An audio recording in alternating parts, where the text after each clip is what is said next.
네, 안녕하세요. 지난 파트 1 시간에 이어서 파트 2 권영걸 교수님과의 대담회 파트 2를 진행하도록 하겠습니다. 다음으로 관산학의 디자인 질문인데요. 디자인 전문가로서 대학, 정부, 기업 등을 두루 다니시면서 다양한 방면의 이력을 쌓으신 걸로 알고 있습니다. 교수님께서 생각하실 때 관산학의 디자인에서 중요하게 생각하는 요소가 각각 다른지 또 궁금하고요. 그리고 앞으로는 어떤 연구를 하실 계획인지 네, 궁금합니다. 네. 내가 좀 어지럽게 살았죠. 네. 대학에서 35년 반을 학생들을 지도했고요. 서울시에서 3년 동안 도시행정, 지방행정을 경험을 했습니다. 또 그리고 여러분들이 잘 아는 가구 인테리어 회사 한샘 아시죠? 네. 네, 한샘에서 사장으로 디자인 경영을 했습니다. 오랜 교수 생활을 통해서는 학문과 예술의 자유, 그리고 시대 정신을 익혀왔고, 또 오고 있는 시대의 인류의 삶이 어떻게 변할까, 이런 좀 큰 틀에서의 연구를 해왔습니다. 그리고 서울이라는 이 세계적인 거대 도시를 규율했던 이 관료 경험에서는 이 조직을 유기적인 전체로 보는 그러한 시각을 가졌습니다. 또 기업 경영을 통해서는 시장을 읽는 눈, 그리고 고객을 읽는 눈과 프로세스의 효율성을 제가 좀 경험을 했습니다.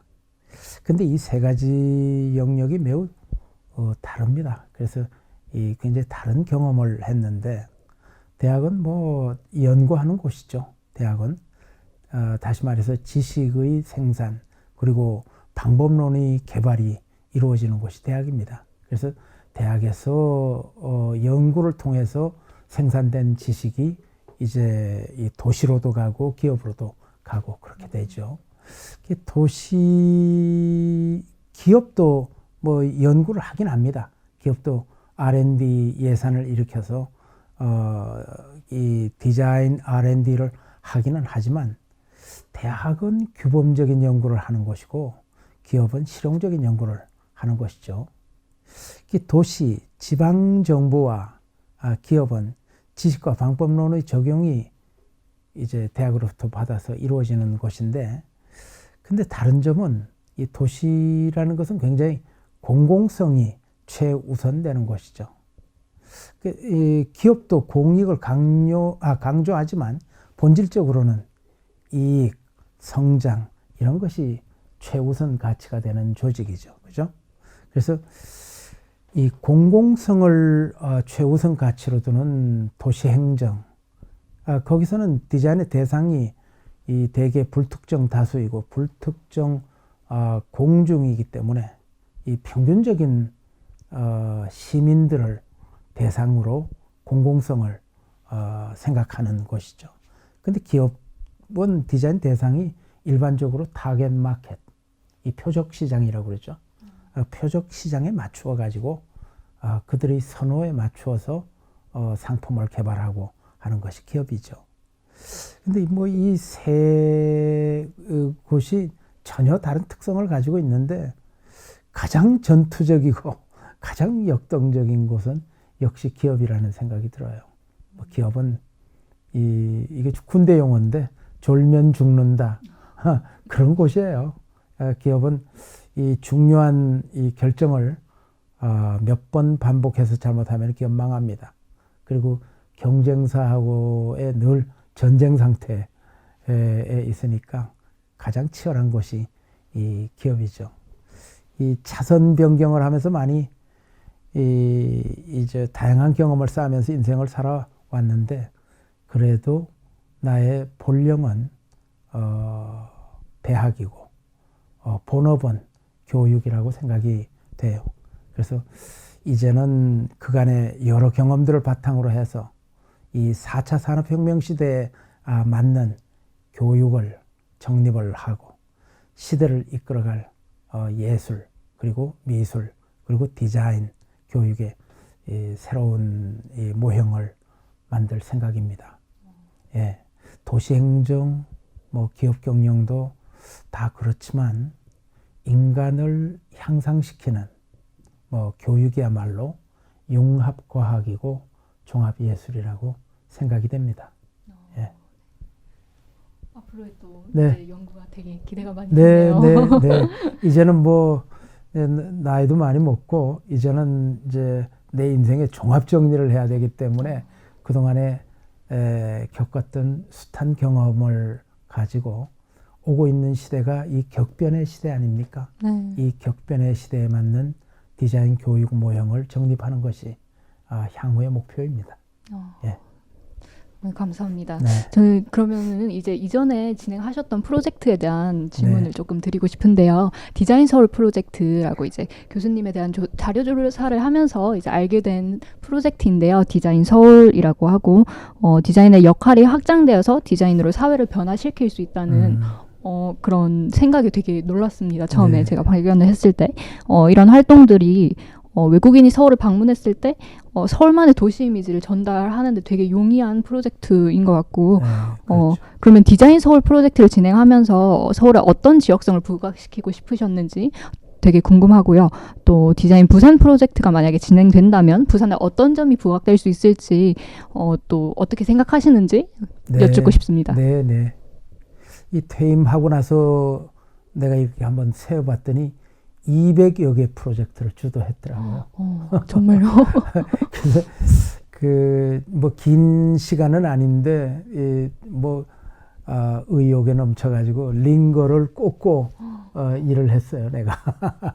이제 그 결과 오늘날 이 서울 시내를 이렇게 걸어가면은 이 산과 강 그리고 거리와 광장 그리고 작은 시설물에 이르기까지 그때 일했던 것이 파노라미로 쫙 이게 눈에 들어와요. 너무 멋지네요.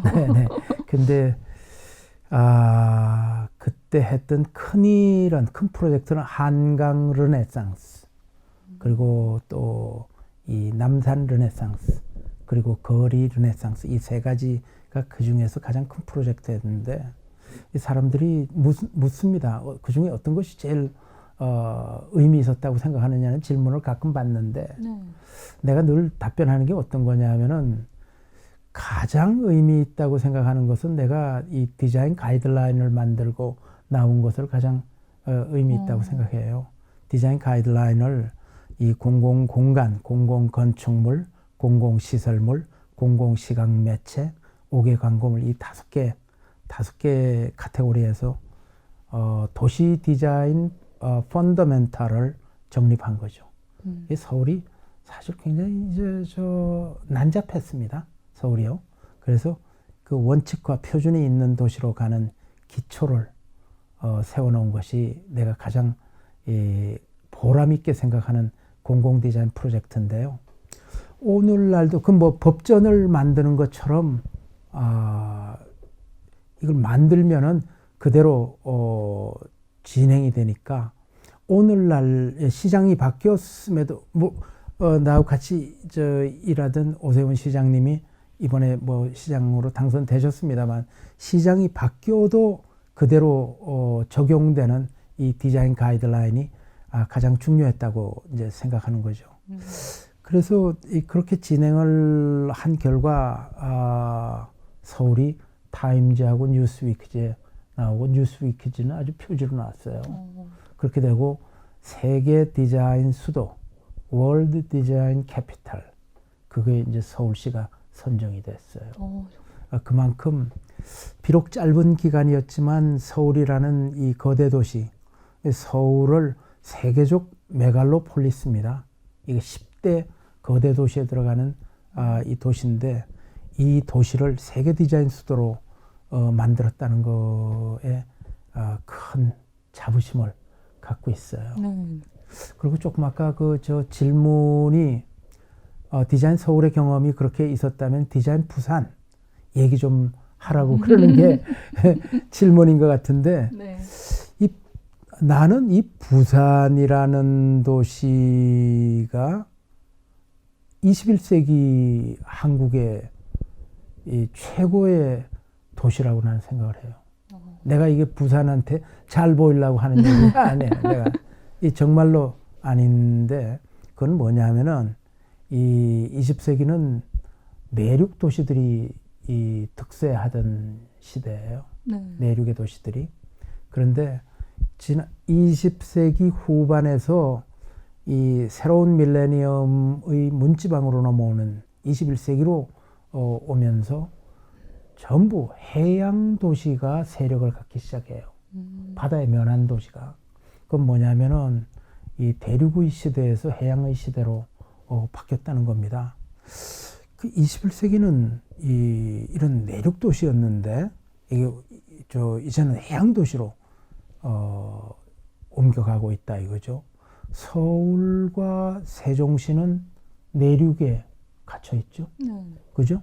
인천은 해양 도시이기는 한데 중국을 향해서만 열려 있는 그 도시죠. 그죠? 근데 부산은 어떻습니까? 이쯤 시대가 환태평양 시대로 바뀌고 있지 않습니까? 이렇게 바뀌는 거는 지금 한 3, 40년 됐어요. 이렇게 됐는데 그 전만 하더라도 이제 미국을 예로 얘기를 하자면은 대서양 시대에서 태평양 시대로 미국이 바뀌는 거 아닙니까? 네. 대서양 시대니까 이제 뉴욕, 런던 이게 다 대서양 시대인데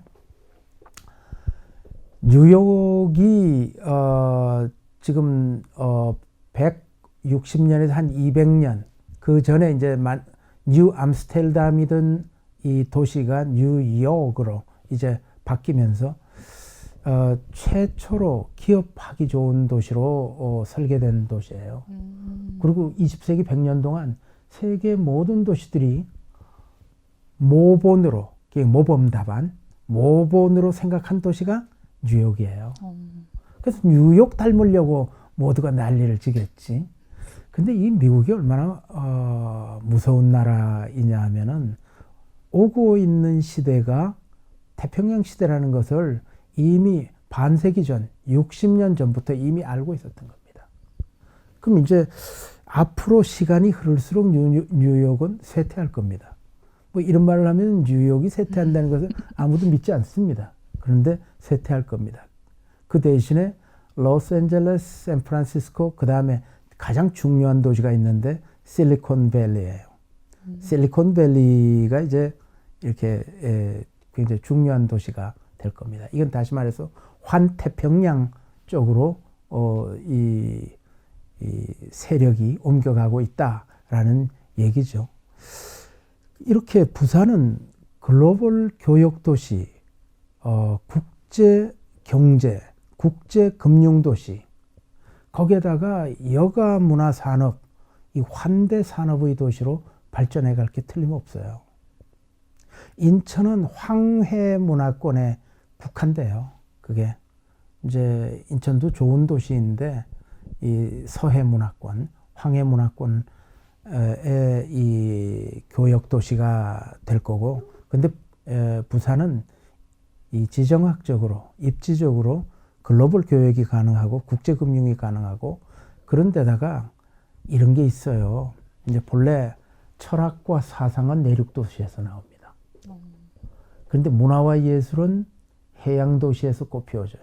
그렇네요. 그렇죠? 네네. 그거는 도시에도 유전자가 있어요. 그렇게.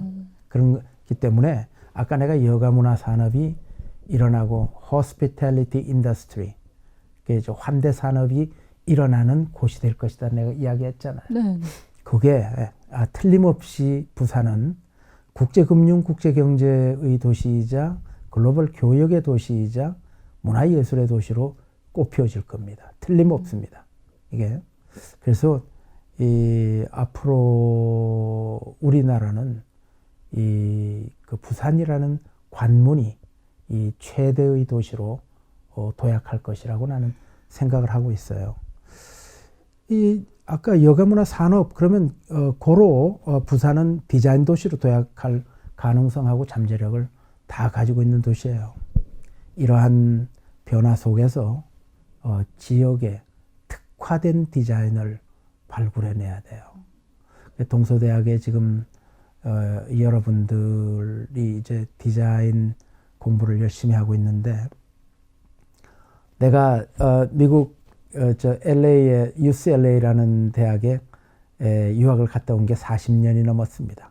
근데 그때 우리나라는 막 이제 산업이 발전하고 있기 때문에 내가 그때 가서 여러 가지 전기 전자 제품도 좀 공부하고 이러려고 갔더니 이 첫 시간에 수업 시간에 과제를 주는데 이 플로트라는 걸 디자인하라고 해요. 플로트 영어로는 둥둥 뜬다는 이야기지. 그게 뭐냐 하면은 가로 이게 저 LA에는 미국 최대의 가두 행렬 이 저 가로 페스티벌인데 그 로스볼 퍼레이드라는 게 있어요. 로스볼 퍼레이드는 뭐 일주일 전부터 자리 점유하려고 이제 시민들이 막 그다가 이 슬리핑백 갖다 놓고 진치고 앉는 그런 건데 이 플로트는 뭐냐면은 이렇게 꽃마차 같은 겁니다. 꽃차 꽃으로 이제 장식한 저 퍼레이드 할 때 그 미녀들이 올라가서 뭐 손 흔들고 그러는 그 꽃차를 디자인하라는 거야. 근데 내가 너무 어이가 없어가지고 나는 뭐 전기 전자제품 프로덕트 디자인 뭐 그리고 이 공간 디자인 인테리어 디자인 이걸 공부하러 좀 유학을 왔더니 뭐 꽃차 디자인을 하라고 그래갖고 그런데 이 네이단 샤피라라는 이 내 지도 교수님이 내 실망스러운 표정을 읽었나 봐 수업 시간에. 그래서 수업이 끝나고 내가 이렇게 복도를 걸어가는데 나한테 이렇게 어깨 동무를 하면서 양반이 하신 말씀이 있어요. 디자인은 자기가 살아가는 공간과 현실을 교과서로 해서 하는 거야 이러더라고요. 자기가 살아가는 도시, 자기가 살아가는 공간, 자기의 삶의 현실 이것과 유리된 디자인은 공허한 것이야 이렇게 얘기를 하더라고요. 이걸 이제 여러분들에게 이 메시지를 다시 전달을 하자면 이 도시, 부산, 너의 공간, 너의 삶을 디자인하라 이거죠.